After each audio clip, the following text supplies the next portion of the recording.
Welcome back, everyone, to Overwatch Contenders APAC Fall Series Day number 2. And we're heading into match number 2. The first one was a pretty big stomp, I have to be honest, unknown. And another 3-0. This cannot be happening all the time. But because, of course, the higher seed is going against the lower seed, that's how it's positioned from the open. That's exactly why we had the open before the Contenders. First place goes against fourth, and then second place versus third, which is actually going to be the match that we're going to be having here. DAF versus NGU-K. We could kind of see the favorite on this one too. I have to be honest again. But NGU-K, there were some shining moments from the summer, and it's been a couple of months since that time, and we're in a different meta. So I'm having high hopes for NGU-K this time. Yeah, so although the team names are different, this is basically a rematch between Kraken ESC and NGU-K, this time in the form of DAF Esport. Of course, we will be seeing the roster a little bit later, but DAF Esport is basically, they have almost the entirety of the Thailand Overwatch World Cup members here, and NGU-K, they have the former members. They retained their former members from summer season, and they added some additional members to the roster. So this is a clash between two big rosters here. As you can see there, this is a big roster. Oh, and actually, Obito, who came in to the team this season, is actually going to be starting as a support. Ace, Yoshinori, 2K, High Vision, you know those DPSs. If you watch Summer, great line of DPS. And actually, what's unique about this team, not just R3K tank, they also have Copran, a third tank in the team, which I think is the only team with a third 3-tank lineup in the roster. I think this is definitely something special on the side of DAF. Well, we've seen Dank. He is actually he is Australian, so which is kind of a surprise for a lot of the considering that this is a Thailand dominant roster. R3K usually the flex off tank on this roster as well, so maybe by looking at him start, we might kind of expect a Junker Queen or a Sigma coming into the first map here. Puto, I want to highlight him as well because he's coming out of retirement. He has played a long time ago. He has been playing in 2020. He has retired, and this is his second season coming back because he came back in 2023 summer season. So this is going to be very interesting to see how he's going to fare. And NGU-K, we're going to have Kami, we're going to have Hope, we're going to have Tomato, we're going to have Remedy, and Maoli. A lot of familiar names on the former NGU-K roster, and also we have some interesting additions as well. Like, for example, Kami and... just on the starting 5, the Kame is going to be the only one that has been added to the original roster. And to be honest, I'm expecting a bit of an improvement from NGU-K because they weren't bad on Summer Series, but they were a little bit off. They were lacking that 1 or 2 degrees Celsius from that boiling point. So it's really interesting to see if they can have that revenge matchup again, like on the Summer season. And also Lint was put down as a tank player, but it's going to be the flex of the team coming in for NGU-K. And first, again, it's going to be the Busan control. We're starting up with the control map here, as we're expecting a lot more of the Sigma coming into this match, depending on which one we go into, and some more Jungle Queen. As it'll be interesting if was it R3K starting? Yeah, for that. R3K was starting. Okay, so it should be a lot of that Jungle Queen action that I'm expecting. Yeah, we were not probably going to see the ball shenanigans that we saw like in Barrel. So we're starting yet again on Mecha Base. We have something with Mecha Base starting as the first round today.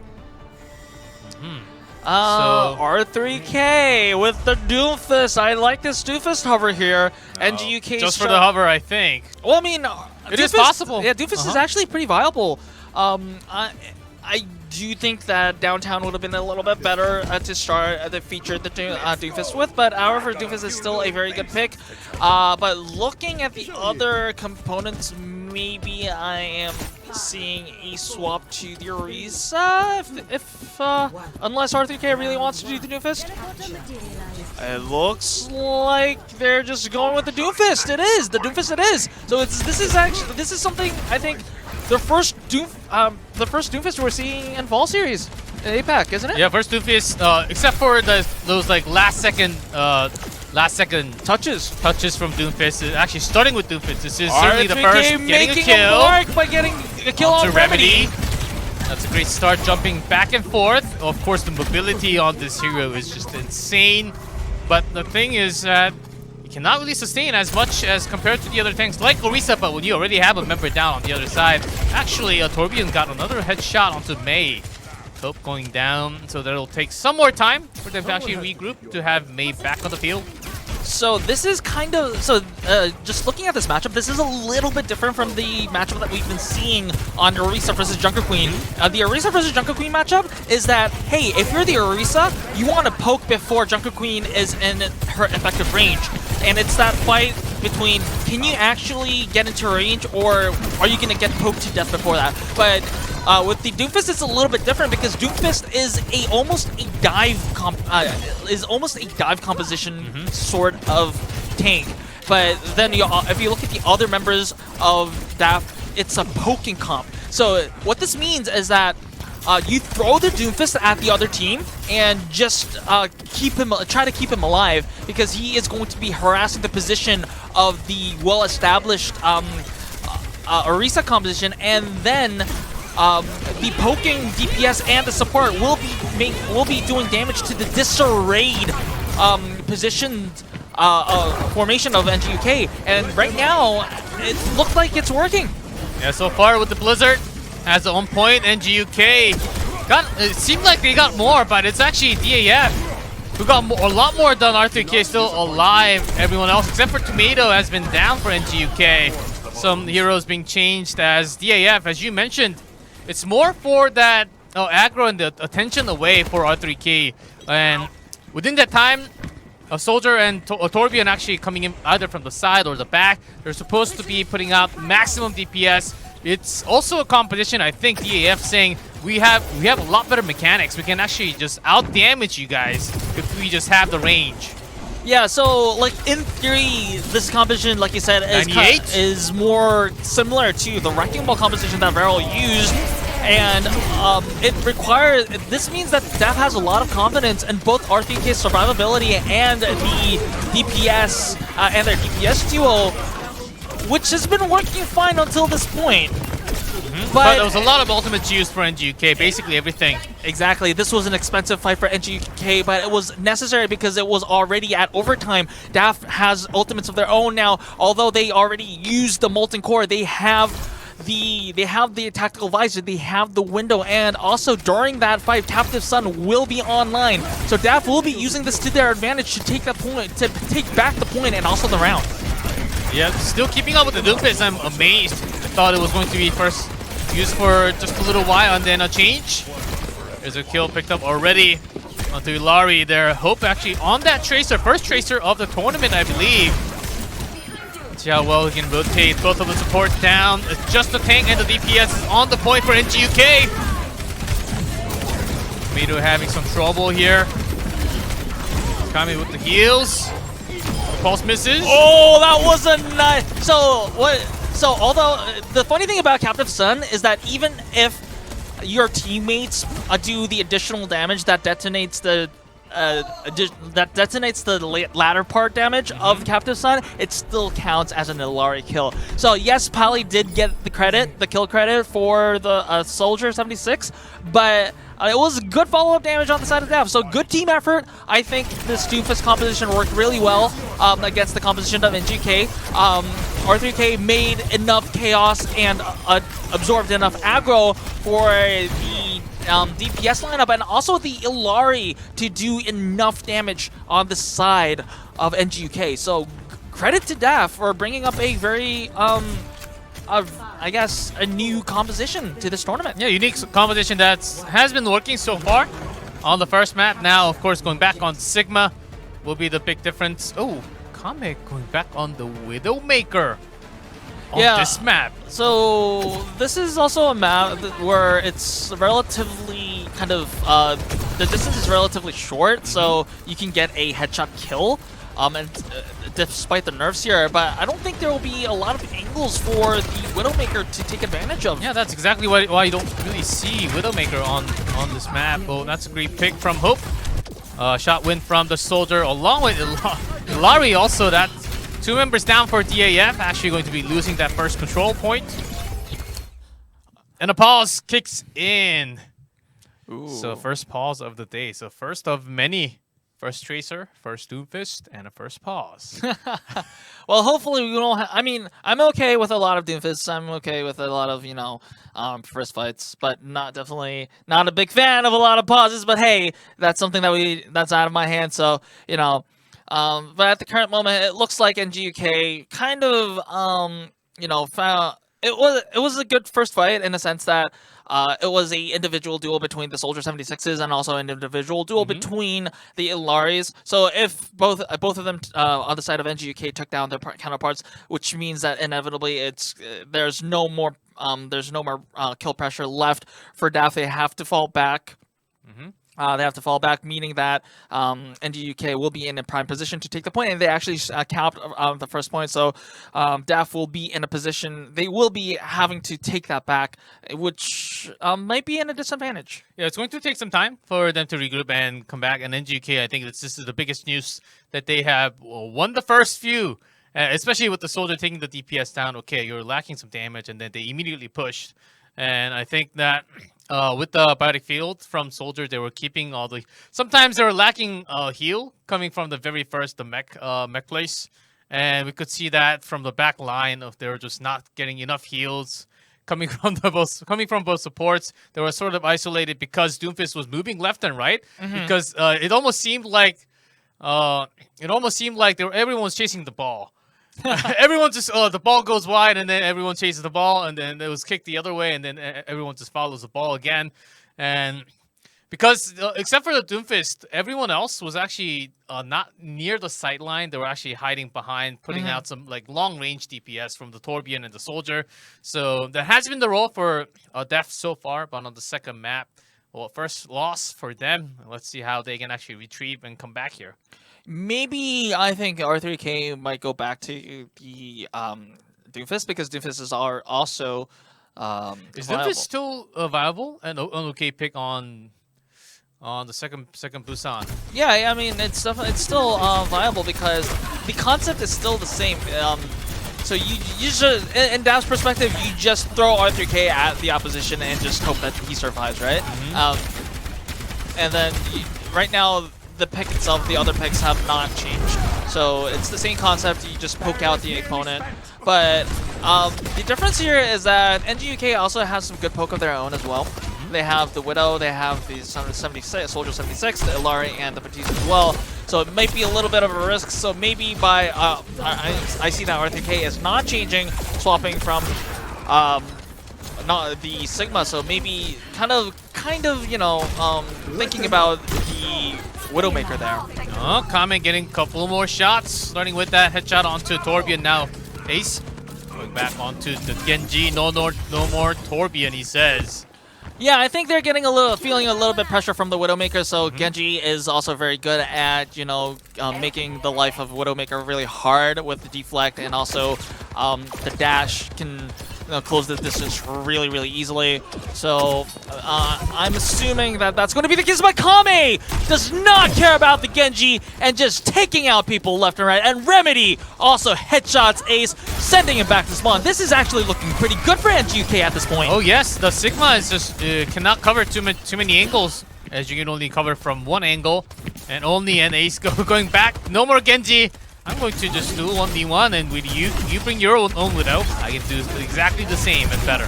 Yeah, but the problem here with DAF is that they're changing their composition too much, that they're really behind on the ultimate side. Terra Surge not finding anyone but low health bars on, especially on the side of Aputo, but they survived it and it actually takes down Tomato. So this is a start. This is a good opening for DAF. They might the flip is probably going to be there at 90-ish%, which is actually correct. So control back to DAF, and okay, Comet taken down. So finally, DAF taking care of that Widow, and NGU-K looks like they have to wait for the Widow to come back. Sometimes after the flip of the opponent, it's actually better if you just die early, so you can actually come back earlier and regroup with your team. Yeah, I think that infra sight already on. Okay, Kame is looking for the snipe, but no one inside actually. Behind the walls. Well, I mean, the infra sight was useful for zoning out the DPS players so that Orisa Tomato could just freely come into the point and contest the point. R3K is very low, needs support, which he does not get. And Remedy with the Captain Sun to zone out people out, and they just got this point for free. And now the tactical visor is there to deny any touch from the side of DAF, and this is gonna and Busan is going to be tied, and we are going to downtown. Oh man, NGU-K, especially Kame on that Widow, did a lot of work on top of. I can't believe what NGU-K was able to do on that side, because DAF, they certainly had a really good comp to begin with. Oh, what a shot! Yeah, followed good shot up with the jump. What a way to introduce yourself on the contender scene, right? Because it's his first match as an NGU-K player on Contenders APAC, and well, he's making a shout out of himself, and well. And the Widow pick itself and how Kame played kind of really pressured DAF into swapping so much that DAF never ever got their own share of ultimates. And here is that Doomfist pick I was talking about. Yes, Downtown is definitely a better map for Doomfist to feature in, and seeing how Doomfist played Spirit so well on Downtown, on Mecha Base, it looks like it is going to be the better pick here. Yes, and there will be a lot more dive potential as I say that. Ace will be picked off from Tomato early on, and that Genji. The DPS line denied on the side of DAF. This means that NGU-K will have first hand on taking that point. NGU-K, somehow after the second control, they actually found a very comfortable zone where they can keep Tomato alive, and both DPS actually lining up, focusing on the same target most of the time. So if you look at the difference between the DAF composition and Downtown and the DAF composition between Mecha Base, you see that the DAF composition, yes, it's still pokey because you have the potential headshot kill possibility from the Sojourn and also the Illari and the Baptiste. However, Yoshinari being on the Genji means that they have one less poke and less poke damage to follow up. And NGU-K using that to full advantage to close down the distance, and the Orisa is always there in the face of DAF, taking out Ace, taking out Pally. So this is going to be a little bit problem. Maybe Yoshinari 2K played the Genji because they thought that NGU-K was bringing the Widowmaker, and the Genji was there to counter that. However, it's the Soldier Scorpion on the side of NGU-K, and the Genji looks like doesn't know what to do right now. Okay, here's finally the Orisa from R3K, but is it too late? We'll see the answer. Scapped himself out from Remedy, but instantly taken down by Parley. Parley a little bit faster on that damage. Oh, but still DAF is full control. They did use a couple. It almost seemed like NGU-K was going to be holding the point for a couple of seconds, and then immediately turns around. The good news for NGU-K is that they only used the Captive Sun. If they used more ultimates, it would have been a disaster considering that they not just lost the fight, but also used a lot of ultimates. However, DAF used 2 ultimates and NGU-K only used 1, so they have the upper hand in the ult economy here, and that's why they're starting the aggression with the window here. They're pushing back DAF, and they're using the Terra Surge. Will it be used to kill? No kills, but it is applying a lot of pressure on the health bars of DAF. R3K very, very low. But okay, not the Immortality Fuel was not enough to save R3K. Yoshinori 2K using the Dragon Blade, but not taking any value. DAF. That was a little bit of a questionable ult from Yoshinori 2K because I remember that DAF was already 2 or 3 members down and Yoshinari 2K. So in the end, they used 2 ultimates just to lose that fight. Again, yes, NGU-K used the ultimates as their will, but they have been saving up the ultimates on the last fight, so it is almost at a stalemate. So this was also supposed to be... So if the Dragon Blade was available and it was not used in the last fight, this would have been their opportunity to take that back, but they don't have that anymore, so it's going to be a neutral fight once again. Yeah, it seems like that has to be the issue, and also 91% now from NGU-K as they did use all the ultimates, but especially the DPS line from DAF is actually falling like flies on this map, especially as there was a kill on with the rocket, Helix rocket first, so right after that, Soldier just went, okay, I can just have my visor on, and also Genji, you have your blade, right? So with the 2 ultimates, we should be able to grab extra kills and win the team fight. But no, immediately back NGU-K said, okay, we have the field, we actually have some distance in between the Soldier and the Genji, so we might be able to come up with a win, and they did with just neutral shots. No ults actually used in that fight from NGU-K side. Yeah, earlier they did use the Terra Surge, so that was way earlier though. So, like you said, G-Clef, I think DAF should have just saved their ultimates and just looked at the next fight.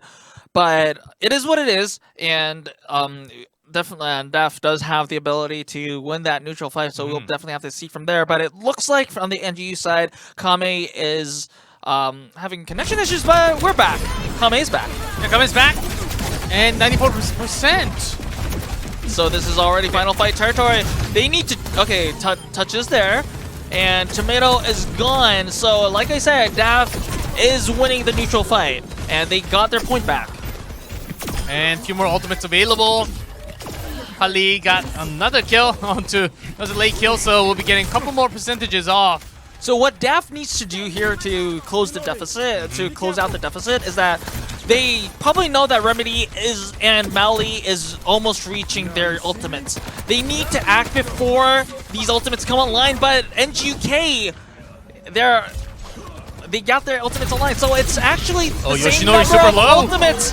R3K with the Terra Surger, not much damage, and rather Yoshinori 2K falls. So DAF is using 2 ultimates here again. Remedy matching their ultimates, matching 2 ultimates, but falling. So and Tomato gone. Okay, 3 kills in a row from the support and keeping DAF alive, as it could have been a disastrous moment with 99% and 95. We're almost matching numbers. The point is on the side of DAF, so they need to touch. The touch is there. However, Hope gives up his life for it.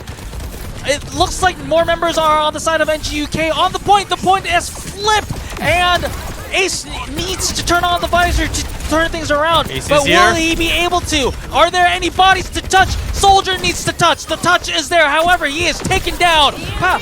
Pally is there and uses the captive son, not taking anyone down. However, Pally is down. Everyone is out on the side of it. Still overtime, and that will be it with Orisa spinning that javelin for the surge, and NGU-K comes out with a win here. Yeah, so, to be honest, we did say that DAF is coming into this matchup as favorites, but it looks like NGU has things to say right now because DAF looks a little bit sloppier than I expected them to be, and NGU-K is looking a little bit better than we expected to be. So it is actually a very close match, Chico. Yeah, especially the back line. I think there has been a lot of great support moments. Especially Remedy from NGU has been giving a lot of heals. So Tomato, we didn't really see Tomato like grabbing kills, but was able to actually keep up with the numbers, contesting against R3K. I think that was the first thing that should have happened after losing the very first map. That was a pretty big win for DAF. And right after that, Comet coming online, especially with the Widow and continuing with the hit scans right after. I think those were really good signs. And along with that, the DPS line from NGU-K just kept it up. Just one kills one another. And on the other side, though, DAF, it actually felt like dominoes. We're not talking about pizza here.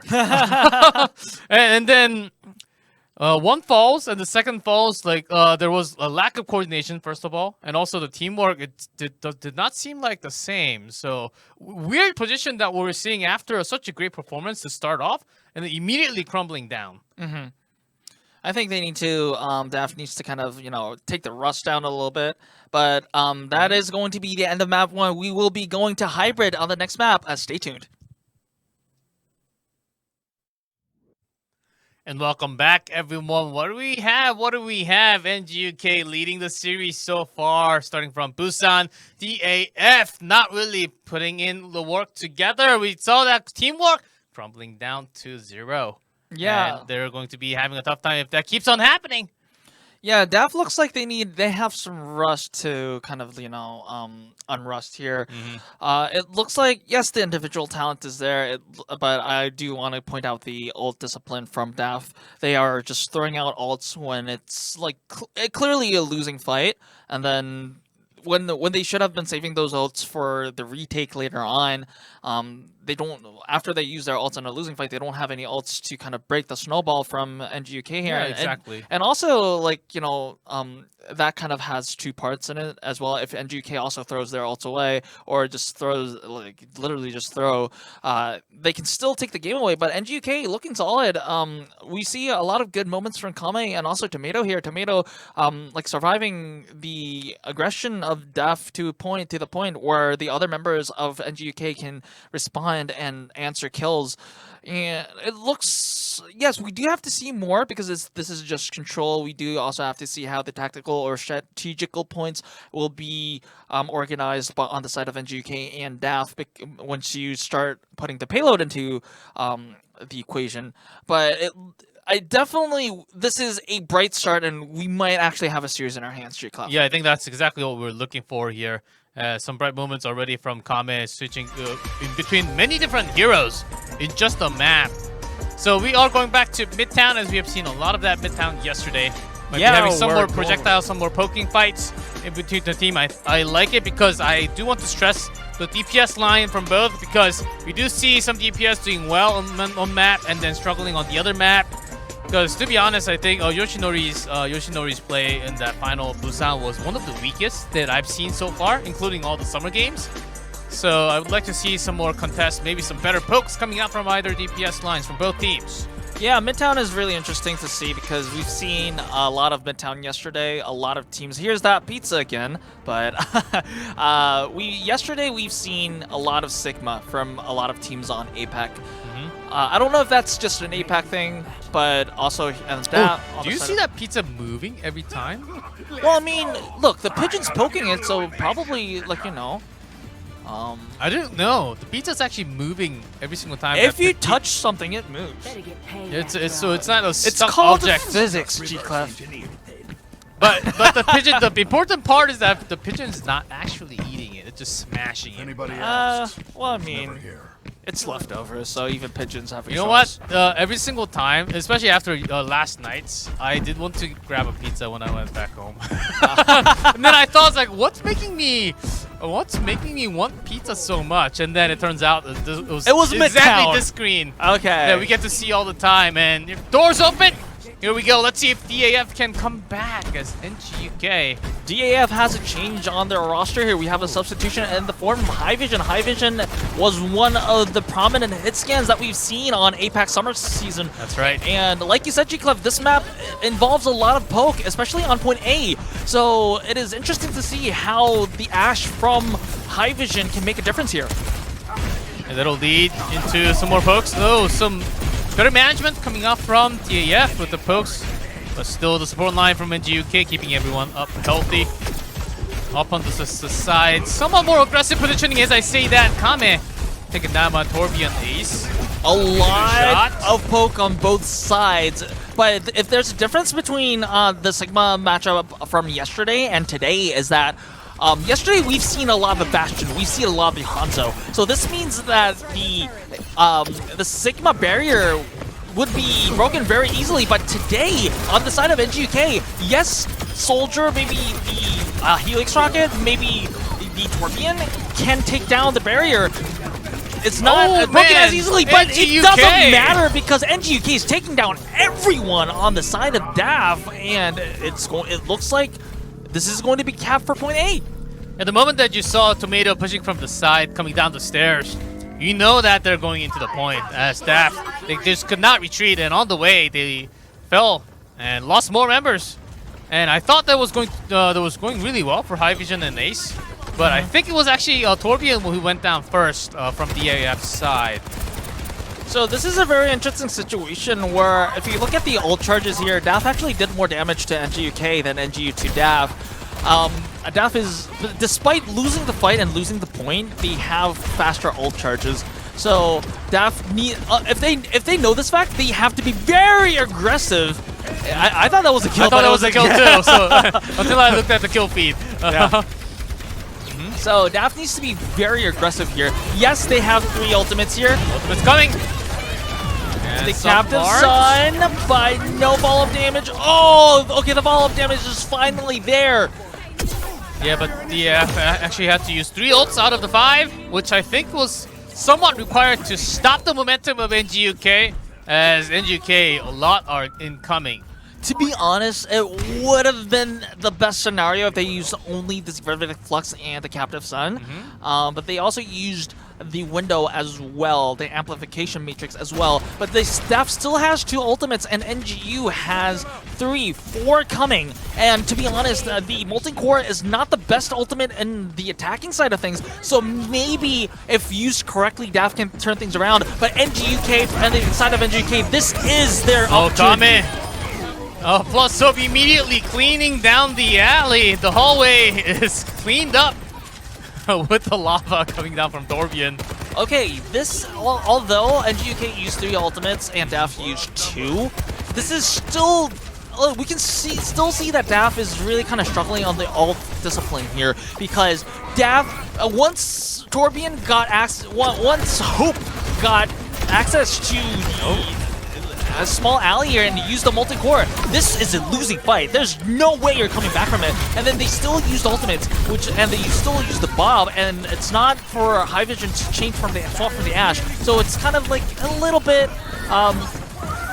disappointing to see there, but still DAF still manages to win the neutral fight after that and push NG back to spawn. Yeah, still going all the way and not really losing too many. I think that was a pretty impressive fight. Both side now, NGU-K, they do need to come towards the payload once again. And this could be one of the choke point on the map where, unless you actually go into the stairs to the side, you might be losing a lot of angles, as you can't really climb the wall as easy as you don't have the Shimada brothers coming from the DAF side. So you basically need to win the poke and bring one down before going in. Yeah, so... And it did happen. Ace taking down Kame, this is a good start. High Vision connecting some of those headshots, but not enough to secure the kills. But still doing a lot of damage means that much pressure is applied to NGU-K, and they have to go back. Oh, or you could die there. So DAF is actually doing a pretty good job without using the ultimates to push back NGU-K. And as you can see, the time bank is at 135, so it's not a lot of time. And DAF has 3 ultimates on the line, 4 incoming. So if they are able to allocate efficiently, they might be able to stall this here at point 8. That's exactly right as NGU-K. They still have some numbers away from the ultimates except for Hope and Mali. All DAF does not have to do is that use all their ultimates at once and lose. Yeah, that's kind of like the only world where NGU-K would probably cap point B. And NGU-K all gathered up. They're ready to go. They're trying to gather up a few more percentages as Tomato goes in alone. So there's the Bob and the Captive Sun. Captive Sun on both sides. NGU-K falls. High Vision is traded in the process, but however, it's DAF who is smiling here with 2 ultimates. However, NGU-K only used the Captive Sun here, so they will be having 2, 3, maybe 3 ultimates of their own, but time is ticking, and DAF has 3 ultimates. Ace with the Molten Core. Remember, the Molten Core is much more efficient when on the defensive side of things, so this may be actually in DAF's favor here. Yes, and if you put that on the payload, things are going to be melting. And I think 2 ults used by that DAF was just the right amount to keep everyone away. Less than 20 seconds now for NGU-K to put in a lot of work. Not too much time allowed. So Tomato goes to the bottom. Somebody on the side of NGU-K needs to risk their life for touching the payload, and it looks like it's going to be Tomato. However, the Molten Core is going to be there. Yeah, no one else around him though, so it'll actually be it's actually a very important moment as we actually do lose a member from NGU-K for I think it's Kami again. I think Kami disconnected from the lobby, and it looks like it's a connectivity issue in a very dire situation, and it is less than overtime. 20 seconds. And overtime already? Yeah, it was overtime. Overtime has triggered, and even though if Kami gets back, get back online, they probably have to start back from spawn, and this might be actually very critical for NGU-K's chances to win. It totally can be, because we saw the Molten Core, as you mentioned, on the payload, and that's the moment we saw Tomato forced all the way back to the bottom, which also means that it's going to take some time. Still, after the contest, you still have to come to the payload, and no one else. At that corner, the choke point where you have the payload going down, it's really hard for the DPS to actually just climb and go for the payload. It's open wide angle unless you can actually climb the wall over the side. That's exactly the reason why you saw a lot of Hanzo yesterday on this map, on that point especially. And for NGU-K, can you really come save Tomato or even hit that payload in time? That's going to be the question, because when you're coming, there's nothing else blocking you, no other object in the middle. Exactly. And there's no Tomato too, so no one else to actually save you. So let's see how the fight goes on the other side, because we had our eyes focused on Tomato so much. It looks like at the current moment, DAF is going to be very, very advantageous in this current situation, especially with Kami gone. Coming back from spawn. Kami is there with the chaser. He has to take the chaser in order to touch, but the touch is not going to be there. We were just mentioning this as Tomato already went into the room, and no one else can climb that fast unless you have someone like a Doomfist or Genji or Tracer. Yeah, so if you just summarize NGU-K's attack, it was a very impressive push on point A. However, DAF kind of, came back, and surprisingly, not surprisingly, DAF is kind of finding their own form back in the summer series, and using their ults very efficiently, at least on point B. So NGU-K was stopped in their tracks. Well, NGU-K still has a win condition here if they full hold, or if they concede point A but concede less mileage than the NGU's attack, then they still win. But DAF definitely will feel confident about being able to push that far. It wasn't too far away, and I think DAF might be feeling very comfortable with the position that they were able to have that hold on. Yeah, before they actually cross the bridge into UK. Now, basically, they're looking for the full hold. If they go past that moment, it's going to be incredibly hard to actually defend all the way. So, having a look into the composition. Torbjorn, behave. High vision with Bastion. Okay, yeah, so this is, I think DAF is expecting NGU-K to play the defensive Sigma here, because remember, the tank mode from the Bastion is a very good grinder of the Sigma barrier. So Tomato is playing the Orisa, so still a little bit of value for High Vision. Oh, but High Vision is taken out by Tomato. That's early pick. Yeah, I think that's going to thwart any additional efforts from DAF to push here. Maybe they have to fall back and regroup, probably wait until High Vision comes back. Just look for grab some more ult percentages. I think that's really what you're looking for here until High Vision comes back. And also find those pylons plus turrets. It's actually a pretty annoying comp. Because you have to take down the turret and the pylon all the time. There it is on the wall. Well, DAF successfully regrouped and went into that room, so that's a first. They survived the poke well enough to be in a position to contest. The window is there, but the Baptiste, because Tomato is so low, needs to heal rather than damage the other side. Both DPS down. The picks are there, and it looks like DAF has enough real estate to contest the point and even cap. Oh, this is early. This is way too much time for DAF. Can NG actually come back? It seems like it's a little too hard. I don't think NG already can pushed all contest the way. the point. Comet just went down again, so I don't think there's no contest anymore. So this is going to be a little more than 4 minutes and a half for DAF to get halfway through point B. until the tunnel, if I'm not mistaken, right? Yeah, full payload and DAF. They have 4 ultimates, 5 ultimates ready to go. This full power available here is the sun, power of the sun. 2 marked already. Bastion, helping on that damage. With 3 dead from NGU. This might just be it. Payload on the push. well, the good thing, the good news for NGU-K on the side of NGU-K is that only 1 member of DAF is pushing the payload, so they will be having another chance, or maybe even 2 fights to contest. And the Oh, you said it, but you don't actually know because we're getting downhill. well, Remedy, I think they can still contest. Like, maybe not 2 fights, but they will be able to contest for 1 fight. Oh, not if Remedy! No Volta, sun power. that's gonna be a variable. Window up from Oputo. Multicore on all the way bottom, so this is going to be the lava ground. Oh man, NGU-K falling like flies, and I think this is gonna be it. Yes, can you actually do anything? Tomato goes down, Sigma. Controls the bottom, and the payload 0.15 meters away. So that's 15 centimeters, and Hope with that molten core is able to save NGU-K from defeat on that map, and the payload is going backwards. How did that happen? I thought Torbjorn was actually about to lose a fight against Sigma. Well, I mean, the molten core on both sides kind of helped zone out everyone else from the payload.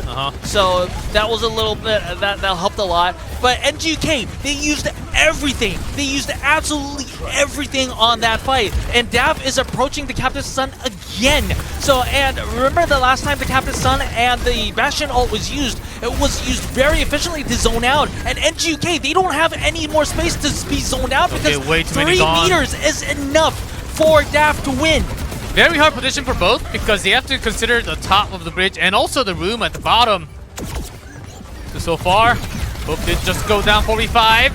Sigma is in a gathering all trouble. the energy. Captive Sun is there. He's gonna use it. Field keeping that up, but still.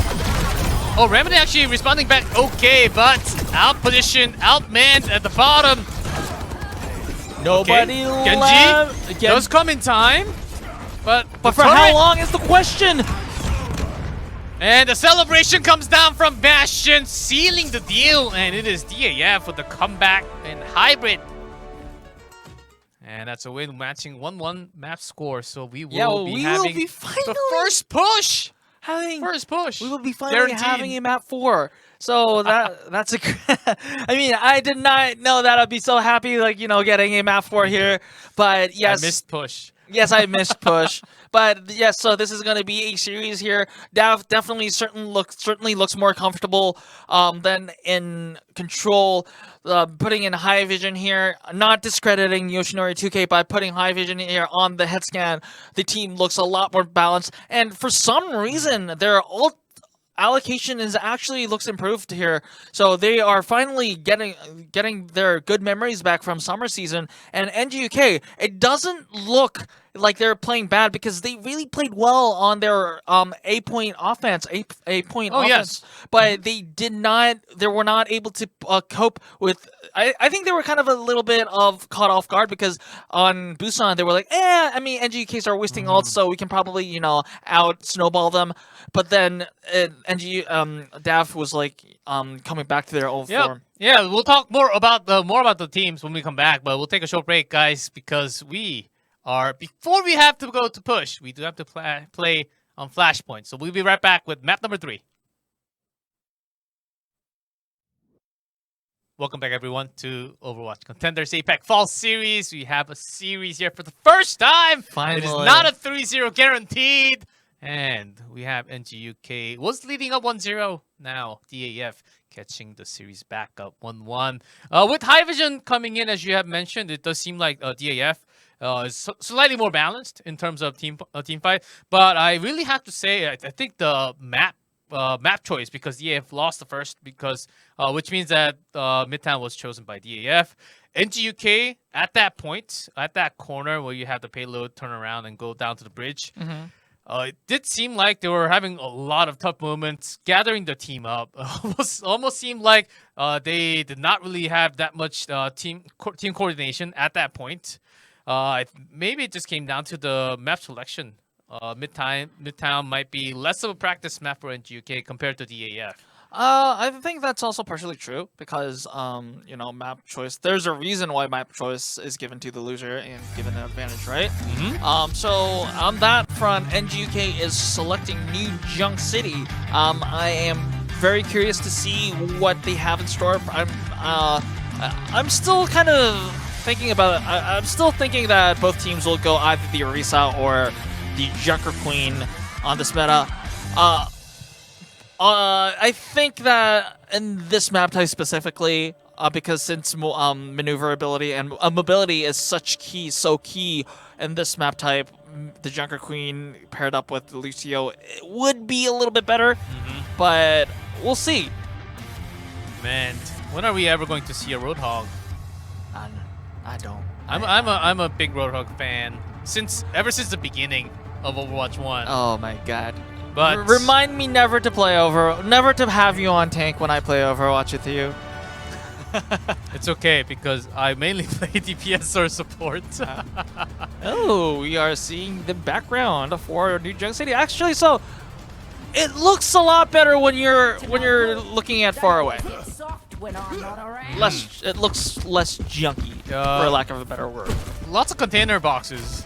That's basically all I saw, to be honest. But it is called New Junk City. So, and we will have and then after that we go back into Genji Soldier. So we are seeing a very familiar matchup. The Junker Queen with the Lucio, the speed maneuver composition versus the pokey Orisa composition.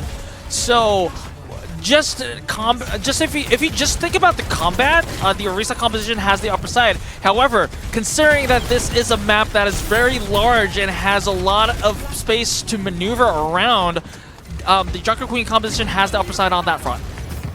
Yep, mentioning the pylon, Kame, and Larry actually putting work from the back. Not really caught. The Immortality Field up very, very early. However, that bought space for DAF to not just cap the point, but also be in close range of NGU-K so that they can do damage. Remedy is very low, but the Immortality Field on the side of NGU-K is used. Ace falls and High Vision falls, so there's no damage output for the side of DAF. NGU-K looks like they're going to take this one and flip the point on their favor. Yeah, to start their own percentages, as you might think, wow, they already got 44. It's because Flashpoint, the numbers go up very high, very fast. And we never really mentioned too much about Hope, his Torbjorn play. As that fight again, we don't really highlight those headshots too much, as Torbjorn can go wide and miss a lot of those shots, but still having a headshot to start off, one of the best. Torbjorn damage is actually really, really strong. And the fact that they already have the point and that they have the Molten Core almost ready, so it seems like it looks like this is a defensive position from NGU-K, and the Molten Core will be there. And Hope? They don't even need the Molten Core, maybe. Yeah, already too much damage done. Yeah, don't need to press that This is Q. going to be perfect because the stall to R3K means that DAF is forced into his selection because they either have to give up the point or they have to contest without their tank. Because there's no way that DAF is going to contest. Okay, there you go. First flashpoint point goes to the way of NGU-K. The next point is going to be bomb flat, which is slightly more towards DAF, if they can actually manage to get this 1 point. Ace is already there, and NGU-K has to be the one on the offense here. NGU-K has a handful of ultimates, but also that's also for the side of DAF as well. DAF has the Dragon Blade, but is very, very low. Nice field from Marley, keeping them up. Hope and Tomato, they almost went down. Oh, right in the face, and actually will do a great amount of damage. And Ace died pulling that Dragon Blade again. Oh. We are seeing the problematic. Good catch. The problem is that we're exposed during the earlier maps when DAF was struggling because they are using ultimates when they're losing these fights, and NGU-K, they only use their Terra Surge, so they have 1, 2, 3 ultimates already, and well, I mean, technically 2, but the Tactical Advisor will be available, and also during that fight, Captain Sun from Remedy will be available as well, so DAF is going to be at a deficit here. Ivigen holding that artillery since the last team fight. Okay, we'll be starting with the big poke. Where and when? Okay, turret. Easy target. I don't think that's going to be doing enough damage. Maybe just zoning out Hope. However, NGU-K has a lot of ultimates to work with. Matrix the window up. is there first. However, no other ultimates used yet. There it is. Remedy. Captain Sun, will there be enough? Okay, this is a lot of ultimates used by the side of NGU-K.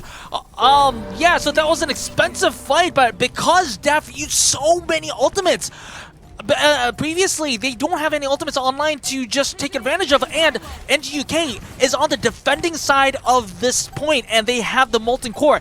They don't even need it maybe because it's already 98 and it's not available. DAF is not able to contest.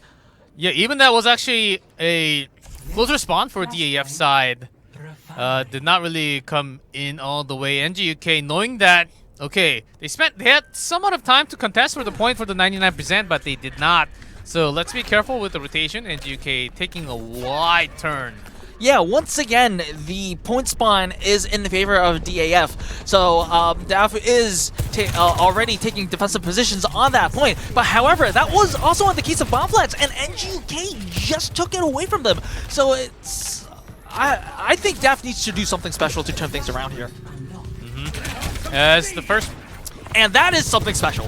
Ivigen, yeah, with that headshot, certainly, yes. Remedy was having trouble keeping that HP alive, and with that headshot, instant dead. So NGU-K needs to back off, and that means much needed percentage secured on the side of DAF. Of course, NGU-K has 1 ultimate. I don't think they'll be using it that proactively to just flush DAF out. If NGU-K wants to play this by the book, they would just like accept a team fight loss by baiting out DAF's ultimates. However, they use the Molten Core. But this time, yeah, the blade did get 1 plus a lot more damage done from the teammates because everyone from NGU-K just came from 1 choke point. Again, it was a little bit of a sloppy play for NGU-K here as well because they know maybe they could say that, hey, the Molten Core is only good when you're on defense, so I just use it to trade with the Dragon Blade. However, as a result, I mean, if you just look at the results, DAF only used 1 ultimate, and they have a lot of ultimates on the bank. Here, there is going to be the Kitsune Rush, but it is overtime. It's 99%. The flip is there. Okay. So Kame is taken down, but they would probably be okay with that because they just used they just baited out an ultimate while flipping the point. So yeah, 99% and Tomato ready. Kame should be ready soon. There's that Rampage, only hitting 1. Tomato. Surge right on the point. Not taking anyone down. Didn't really do too much as DAF still putting on Warg. Overclock, high vision. Whole lot more in response. And NGU-K actually ended up using all the ultimates available, so they might be in trouble starting off with the next point. Yeah, so wasting ultimates is kind of like being a trend in this map right now because NGU-K, they used 3 ultimates like you said, G-Clef. Yeah, I think they wanted to finish. Fight. I don't really think that was really worth it because DAF was already at 99%, right? And NGU-K had almost no progression on Refinery, so even if they did win, they wouldn't have the ultimates needed to defend that point from the follow-up aggression on the DAF side. So I guess we're on an entirely neutral fight on the first few fights on Junkyard. Yeah, and keep in mind that we already had 2 points in favor of DAF. So the next one, if we get to the 5.5, it'll be slightly in favor of that is an important kill because Kame already had that. Ace? He already had that tactical visor. That is going to be denied, and it has to be reset for NGU-K. They have to be careful of the staggers because a stagger means that at least a 5 to 10% more progression on the side of DAF. DAF has the Dragon Blade, So it's really interesting to see how they can work with that. Ace coming back alive. It took some time, but seeing this Genji coming back alive, certainly putting a lot of lifeline for DAF. As High Vision giving a lot more room for that Sojourn to move around with the slide. The Dragon Blade is there. The Early blade. Ooh, okay. No blade kill, but the rest of the team, it is called a team game for a reason. Well, this ultimate usage was really efficient. So this means that DAF will be taking at least 15 to 20% of progress with just one ultimate. And although NGU-K didn't use any ultimates of their own, it is still worth it. And I think NGU-K is just opting to give up that point. Because once again, even if they try to contest, they have to use ultimates, and then they will probably not be able to defend. Chasing them. NGU-K down in the rotation. They have Lucio, they have the speed boost. DAF is suddenly, all of a sudden, they are using their ultimates in an efficient way. NGU-K knew where the next checkpoint was going to be because that's the only checkpoint left. Yeah, however, DAF was very quick to pursue, and just with that only the Kitsune Rush, they managed to take out everyone. Yeah, Kitsune Rush plus, look at the team comp. I mean, DAF, they have all the movement speed from the team comp, so they can do all that. Plus, the Rampage is also ready. Junker Queen with the Sound Barrier, Overclock, 3 ultimates. NGU-K slowly coming back as the point captured by DAF first. So NGU-K is Oputo goes down. No, Oputo is down, so that means barrier. No Sound Barrier here. The window is available. I don't know if DAF wants to use any ultimates here. They're using 2. They need to absolutely win this fight. They're committing, and they're actually coming up with the win. High Vision with those shots landing. And still feel alive, but it's just to be done duel.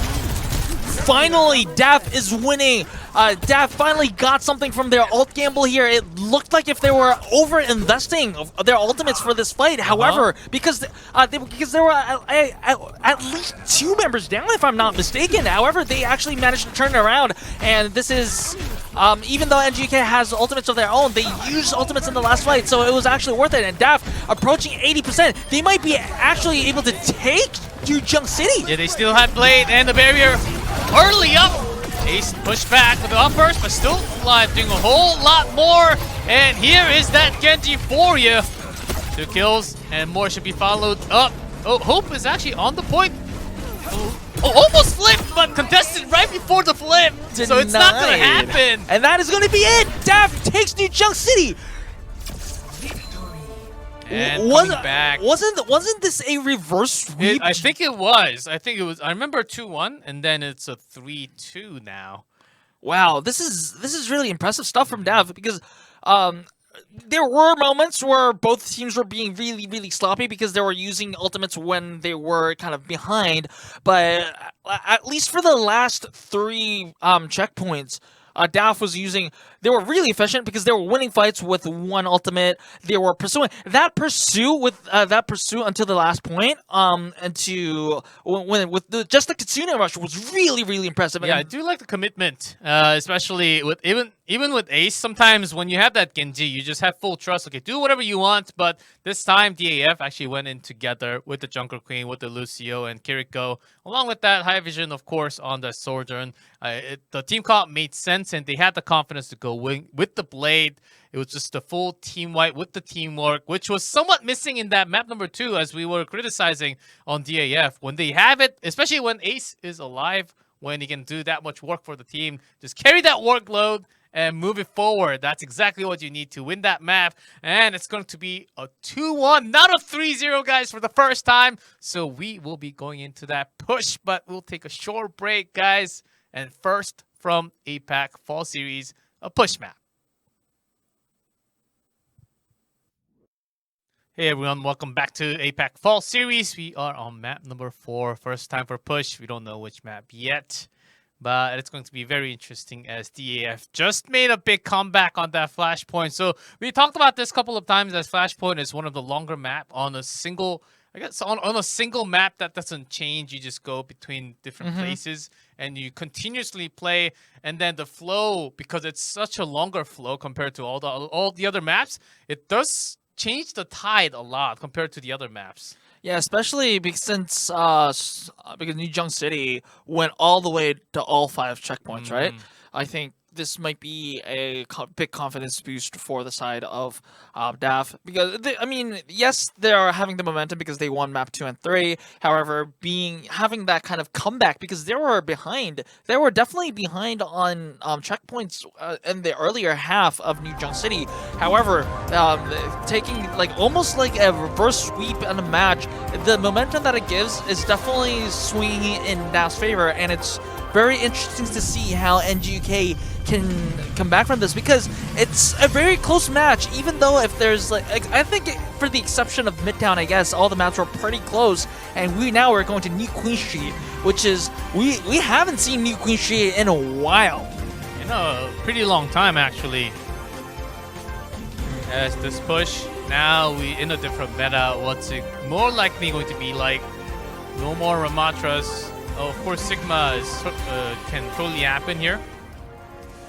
And we'll see the comp coming from both R3K, I would Tomato. expect a little bit of a more, obvious Junker Queen or Orisa composition, or maybe Ball would be even viable here.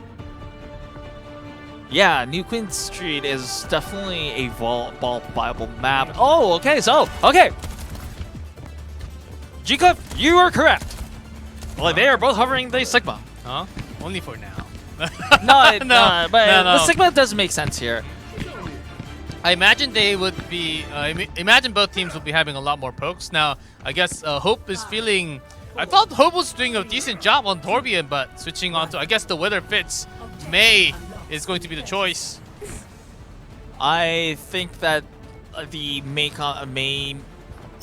pick kind of infers that they are expecting the Orisa pick here to use that wall to isolate the Orisa and focus him out, but not as effective against the Sigma. So maybe DAF has a little bit of an advantage on the comp gamble here. So DAF has a little bit more of the positional advantage here. May is a little bit isolated and taken down, so that I think that's going to be first. First fight goes the way of DAF, and naturally the push bot is going on the favor of DAF. Yeah, says NGU-K. They spread it out their positions between the 5 or DAF.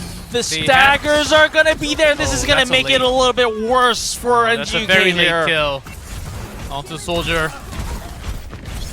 As that they would get a lot more free push because of this timing. That was actually about 10 seconds after the first 3 crew died. Yes, so I think maybe they can push until 35, or are they going to approach the checkpoint? Is NGU-K going to concede? Hope is very low. Hope needs to survive. Okay. Hope. Oh, but Remedy falls, so they are a member down. So this might be first point cap for DAF. This is snowballing into something out of control. Yeah, and DAF, they are still pushing. NGU-K had no other method, such as big ults. Only Maoli just getting the Matrix, and first point already. All the way out here this early, we still have over 8 minutes. So that means it took only 2 minutes for DAF to cap the point. And the reason why the cap is so important is that even if... Oh, we'll see this fight first. Oh, even worse, DAF. More kills. They trying to stay alive. Okay, the supports are keeping themselves alive, so this is a good thing. So, but going back to the original point, the reason why capping the first point is so important is because even if you lose and go back, and on the next push, you don't have that 8-second pause after when you go back to the checkpoint. NGU-K, even if they do manage to win back and go all the way to the checkpoint, they have to wait 8 seconds in order to get further progress. So this is a big difference here on the side of DAF. Yes, finally Hope, NGU-K finally answering back with some kills, but DAF would be definitely going back home happy. Yes, not 100% happy because they ended up using a couple of ultimates just now. And NGU-K not really responding in matching power number in terms of ultimate numbers. So DAF coming back, but with that much push, I'm pretty sure we should be feeling good about this as NGU-K now. Oh, actually Hope. Both the Torbjorn players, Ace and Hope, just catching one at a time off guard, and it's this projectile that does a lot of damage, especially with a headshot. Yeah, but you got to see if you look at the push bot progress here, compared to the number of kills that NGU-K did, they only have 3.3 meters on progress on the payload on the push bot. So this is kind of in DAF's favor here. Yes, NGU-K has a lot of ultimates, but Tomato is not alive to even use it. NGU-K, they're falling one by one, and there's the Turby with the hammer kill on the Remedy. Oh, how's that as a kill? Totally hammered. That's all I'm going to say. As NGU-K, at least they were able to hold the ultimates, not waste any of it. I guess that's the brighter side of that fight. Yeah, NGU-K didn't use any ultimates, but at the same time, but if you look at the side of DAF, they already have their ultimates now. They're matching the number of ultimates. There's the multi-core. To zone out to push just a little bit further. But no following up kill from Ace now. Here comes the chance for Tomato. There is it's that a fuel towards the end. Blocks. Yes, High Vision is taken down, but Pally decides to commit. I don't know if this is a good idea, buddy. Yeah, that was used a little bit too late, I think, too. DAF now being pushed, NGU-K. It does seem like at the moment we did lose Kami again. So we'll see. As still 5 minutes and 19 seconds to go. Do you think it's enough time to actually have that much push for NGU-K now? 5 minutes should be I think okay. it's definitely possible, but for that to happen, they need to cap first point really quickly because, like I said, there is a brief pause during that after the initial first time team pushes caps first point. So especially if they're forced to do that in overtime, they will be forced into a single position and be cramped up because they need at least someone on the point, and that means a numbers disadvantage on that fight. And that's something that NGU-K cannot afford. So they need to cap first point at least like with a few minutes left on the time bank, and they have to work from there. And Torbjorn now these days just feels like a better Hanzo to just snipe a target. Even before that, it seems like we missed a couple seconds of action, but it was already a done deal. So NGU-K starting to push once again. Only 5 meters, 6, 7, single digits so far. They have a long way to go, but NGU-K, they have the ultimates, they have the molten core, they have the captive sun. DAF also has ultimates of their own, but so it's a fairly neutral fight, and Ace is taken down. So this is a much needed breathing room for NGU-K to push further. DAF has to give a little bit of a real estate, which is okay, but R3K thinks different because he's flanking, he's contesting the point, which is very important. He's buying time for Ace to come, which is very clever play on the side of DAF. Coming into the room, trying to snipe onto Torbjorn along with that Soldier. High Vision on the back. Has plenty of DPS available. Soldier versus Soldier. High Vision needs to be very careful. High Vision is committing the visor, and I think the follow-up damage is enough for the rest of DAF to wipe out NGU-K. And the Sing High. So remember, this is the important point. Yes, 45 meters is good progress, but they did not cap the first point. So they have to have that pause, and it's less than 4 minutes now. So this is kind of the time where NGU-K is starting to feel the panic. And the robot again. Going all the way, okay. Early molten core to zone out, but actually he's the one falling down early. Yeah, no hope, no Mally, no Remedy. And DAF, they might actually continue this push further into closer to the final zone, 91 meters. So credit to DAF right now. They use 2 ultimates to win a fight where the opponent used 2 ultimates. So this is actually a pretty good trade in ultimates. However, NGU-K will be having the upper hand and the side of ultimates now. The NGU-K has to use this with preferably they have to win this without ults, because remember, there's only 3 minutes on the time, and they have to push more than 60 meters, and they need more and more and more ultimates. However, Remedy falls. No, Captain Sun did so much damage as they actually got. I think Mark actually. DAF is looking to end this. They don't need. They're saying we don't need 10 minutes. We are just going to finish this and finish the game. Yes, we did give up Busan. However, we are going to win. Yes, 0.05 minutes. And that is going to be it.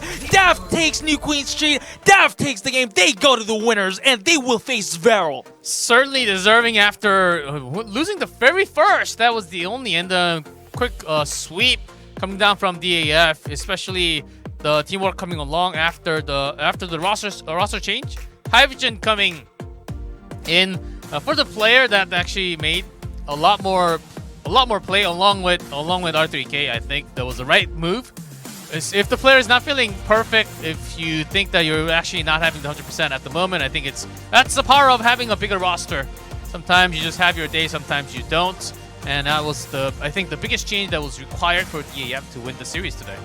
Yeah, so DAF just kind of like proving why they were the pre-tournament, pre-match favorites. Yes, they did slip.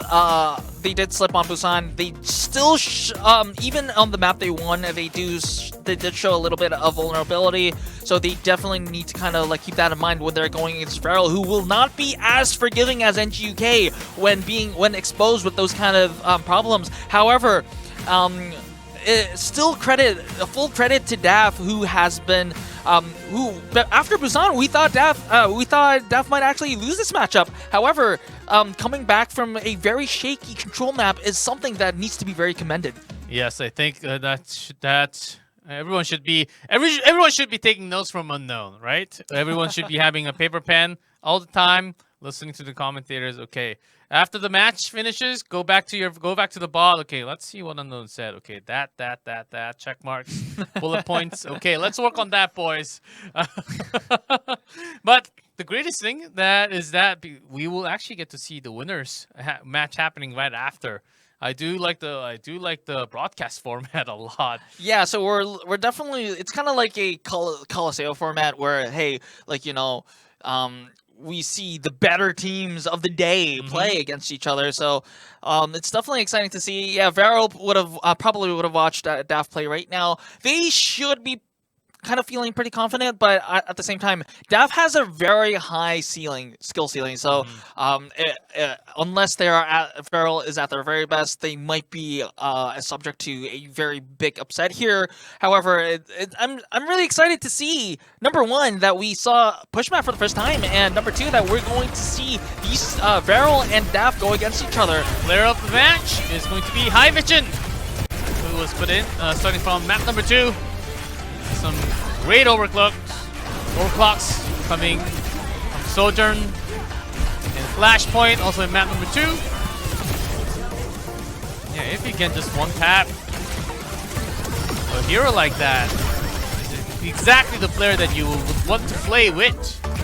I think High Vision made a lot of difference in even despite the current problems that DAF Esport is having right now, because remember what I said about DAF and their ult discipline is that they are using ultimates when they are losing, so they don't have the ultimates when they absolutely need them. But sometimes High Vision is covering the deficit because he is single-handedly winning the fights without ultimates that the team needs. So this is really credit to High Vision. Really impressive performance from him. And he, I mean, of course, this is a team effort, but he is one of the bright spots that have brought DAF to the winners bracket and go to face Varel. Yes, so exactly as we have said the only 3-1 so far. We got to see a push. No escort yet, but the reason why I'm saying that is because we have a winners match, and this could go to the distance. Remember, DAF was formerly, the members of DAF are mostly from Kraken Esports. That's right. I remember, Varel and Kraken Esports was the grand finals for a summer series. So this is a pretty big rematch here. Yeah, some changes coming from DAF. Exact same roster for Varel. So we'll see if those changes were enough to contest Varel, one of the best teams so far. Of course, certainly right now I would say the best team from Japan, as they're the Team Japan in World Cup. That's going to be a very exciting first to 3 again.